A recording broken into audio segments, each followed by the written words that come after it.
Welcome to GV Tech Talks podcast.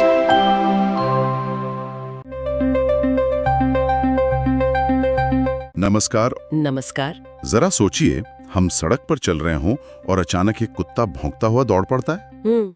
उस एक पल में क्या क्या होता है? हम बिना सोचे एक सेकंड में उछलकर पीछे हटते हैं। दिल जोर जोर से धड़कने लगता है, सांसें तेज हो जाती हैं। बिल्कुल, ये सब अपने आप होता है। हाँ, मतलब ये कोई जादू तो है नहीं। ये हमारे शरीर का एक कमाल का कम्युनिकेशन नेटवर्क है। बिल्कुल सही कहा। और वो कुत्ते वाला उदाहरण एक बेहतरीन केस स्टडी है। आज हम इसी नेटवर्क की कहानी को परत दर परत खोलेंगे। तो मतलब हम नर्वस सिस्टम और हॉर्मोन्स दोनों की बात करेंगे। हाँ, कि वो एक टीम की तरह कैसे काम करते हैं।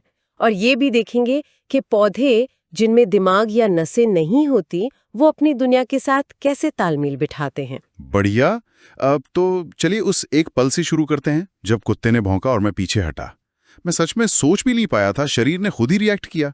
ऐसा कैसे होता है? ये होता है रिफ्लेक्स आर्क की वजह से। इसे आप शरीर का एक तरह का लोकल इमरजेंसी सिस्टम समझिए। Local emergency system. हाँ, जब आपके कान कुत्ते की आवाज सुनते हैं या आंखें उसे देखती हैं, तो ये एक स्टिम्युलस यानी संकेत है। ओके। ये संकेत संवेदी नसों मतलब सेंसरी नर्व्स के जरिए बिजली की रफ्तार से आपकी रीढ़ की हड्डी तक पहुंचता है। एक मिनट, दिमाग तक नहीं? मुझे लगा था सारे फैसले तो दिमाग ही लेता है। यही तो कमाल की बात है।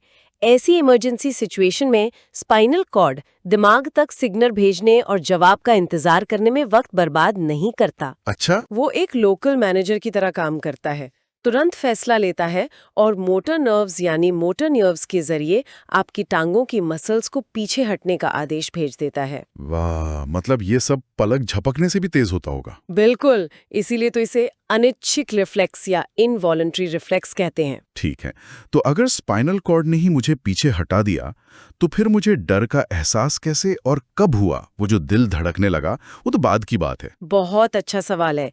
देखिए, होता क्या है कि दो सिग्नल एक साथ भेजे जाते हैं। दो सिग्नल? हाँ, एक छोटा रास्ता है जो सीधे स्पाइनल कॉर्ड से मांसपेशियों तक जाता है ताकि आप तुरंत एक्शन ले सकें। और उसी वक्त एक दूसरा सिग्नल एक लंबे रास्ते से दिमाग तक भी जाता है। जब वो सिग्नल दिमाग तक पहुंचता है, तब आपको सचेत रूप से डर का एहसास होता है। अच्छा, तब जाकर मैं सोचता हूँ कि अरे, एक कुत्ता पीछे पड़ गया है। बिल्कुल, दर्द का एहसास भी कुछ कुछ ऐसा ही होता है। नुकीली चीज पर पैर रखने पर पैर पहले हटता है, दर्द का एहसास थोड़ा बाद में रजिस्टर होता है। तो हमारा शरीर एक ही समय में ऑटोमेटिक और मैनुअल दोनों मोड में काम कर रहा है। एक तरह से कह सकते हैं। ये पूरा सिस्टम तारों के एक नेटवर्क जैसा लगता है। इसका सबसे छोटा मतलब बेसिक हिस्सा क्या है? इसका सबसे बुनियादी हिस्सा है न्यूरॉन यानी तंत्रिका कोशिका। और ये कोई आम कोशिका नहीं है। अच्छा। इसकी बनावट ही सिग्नल भेजने के लिए हुई है। इसके पास डेंड्रॉइड नाम की एंटीना होते हैं जो सिग्नल पकड़ते हैं, एक सेल बॉडी होती है और एक एक्सॉन नाम का लंबा तार होता है जो सिग्नल को आगे भेजता है। और जब एक न्यूरॉन से सिग्नल दूसरे तक जाता है, तो क्या वो सीधे जुड़े होते हैं? नहीं। और यहीं पर एक और दिलचस्प चीज होती है। दो न्यूरॉन्स के बीच एक बहुत छोटा सा गैप होता है। गैप? हाँ, जिसे सिनेप्स कहते हैं। जब बिजली का सिग्नल एक न्यूरॉन के अंत तक पहुंचता है, तो वो वहां कुछ खास केमिकल्स छोड़ता है। Okay, chemicals. वो केमिकल्स उस गैप को पार करके अगले न्यूरॉन के डेंड्राइट्स को एक्टिवेट कर देते हैं, जिससे सिग्नल आगे बढ़ जाता है।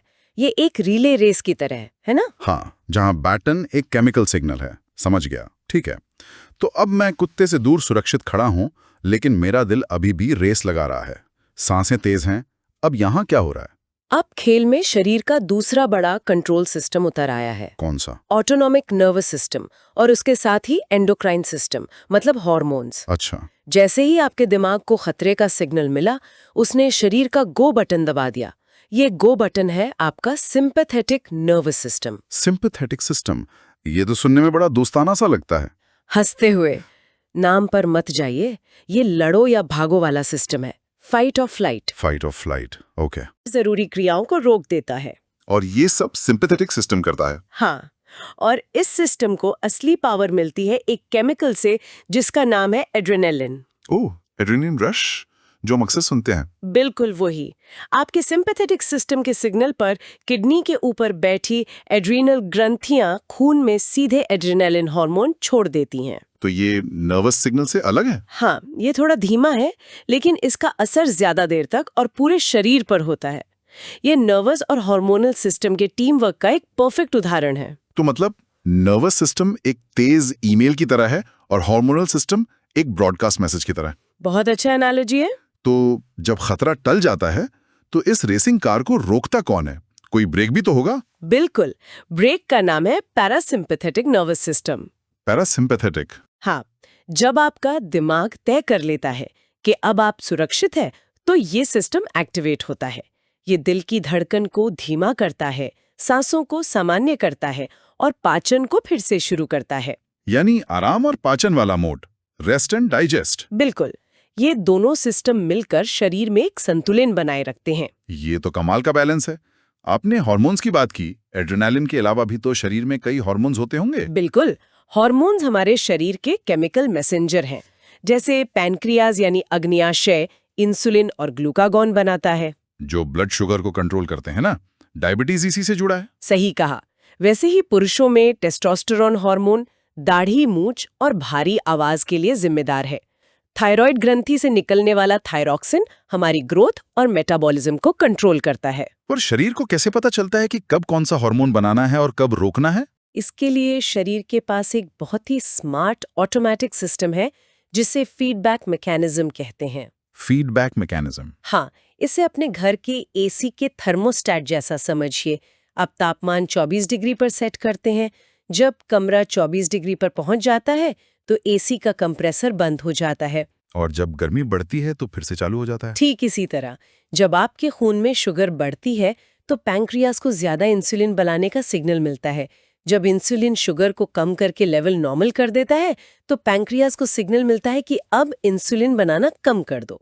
वाह, मतलब एक सेल्फ रेगुलेटिंग लूप है। एग्जैक्टली। चलिए अब थोड़ा दिमाग के कंट्रोल सेंटर के बारे में बात करते हैं। असली बॉस तो ब्रेन ही है। उसकी बनावट कैसी है? ब्रेन हमारे शरीर का सबसे जटिल और सुरक्षित अंग है। ये क्रेनियम नाम की हड्डी की खोपड़ी में बंद है।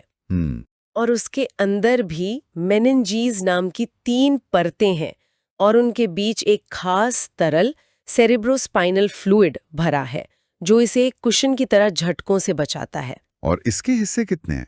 इसे 3 मुख्य हिस्सों में बांटा गया है। अग्र मस्तिष्क यानी फोर ब्रेन, मध्य मस्तिष्क यानी मिड ब्रेन और पश्चिम मस्तिष्क यानी हिंड ब्रेन।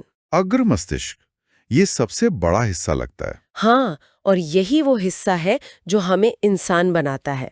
इसका सबसे बड़ा भाग है सेरिब्रम। सेरिब्रम? सोचना, याद रखना, तर्क करना, भाषा, भावनाएं, रचनात्मकता, ये सब यही होता है। मतलब यही वजह है कि इंसानों को सबसे बुद्धिमान माना जाता है। बिल्कुल, इसी अग्र मस्तिष्क में डायनसेफेलॉन भी होता है, जो भूख, प्यास, गुस्सा, खुशी जैसी भावनाओं को कंट्रोल करता है। और पश्चिम मस्तिष्क यानी हिंड ब्रेन, उसका क्या काम है? पश्चिम मस्तिष्क को आप शरीर का ऑटो पायलट कह सकते हैं। Auto pilot? आते तो ये सेरेबलम ही आपको गिरने से बचाता है। अच्छा। और दूसरा हिस्सा मेडुला ऑब्लोंगाटा आपके दिल की धड़कन, सांस लेने और ब्लड प्रेशर जैसी सबसे जरूरी चीजों को चुपचाप बैकग्राउंड में चलाता रहता है। ये तो कमाल की बात है कि कैसे हमारे शरीर में ये सब ऑटोमेटिक चल रहा है। पर क्या ऐसा ही कोई सिस्टम उन जीवों में भी होता है जिनके पास दिमाग या नसें नहीं होती, जैसे पौधे? मुझे हमेशा छुई मुई के पौधे से हैरानी होती है, छूते ही शर्मा जाता है। आपका सवाल ही जवाब की तरफ ले जाता है। पौधे भी हार्मोन्स का इस्तेमाल करते हैं, जिन्हें हम फाइटो हार्मोन्स कहते हैं। Phyto hormones? हाँ, छुई मुई का मुरझाना पानी के दबाव में बदलाव के कारण होता है, जो एक तरह की तेज प्रतिक्रिया है। लेकिन ज्यादातर पौधों की प्रतिक्रिया धीमी और उनकी ग्रोथ से जुड़ी होती है। जैसे किसी पौधे का सूरज की तरफ मुड़ना? बिल्कुल, उसे फोटोट्रोपिज्म कहते हैं। ये ऑक्सिन नाम के हार्मोन की वजह से होता है। ऑक्सिन? हाँ, ऑक्सिन को रोशनी पसंद नहीं है, तो जब पौधे पर एक तरफ से रोशनी पड़ती है तो ऑक्सिन तने के छाया वाले हिस्से में जमा हो जाता है। ओके।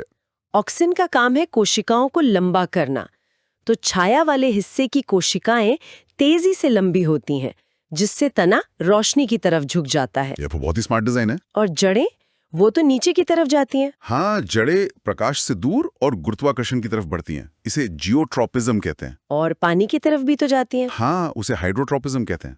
तो पौधों में ऑक्सिन के अलावा और भी हार्मोन्स होते हैं? हाँ, कई हैं।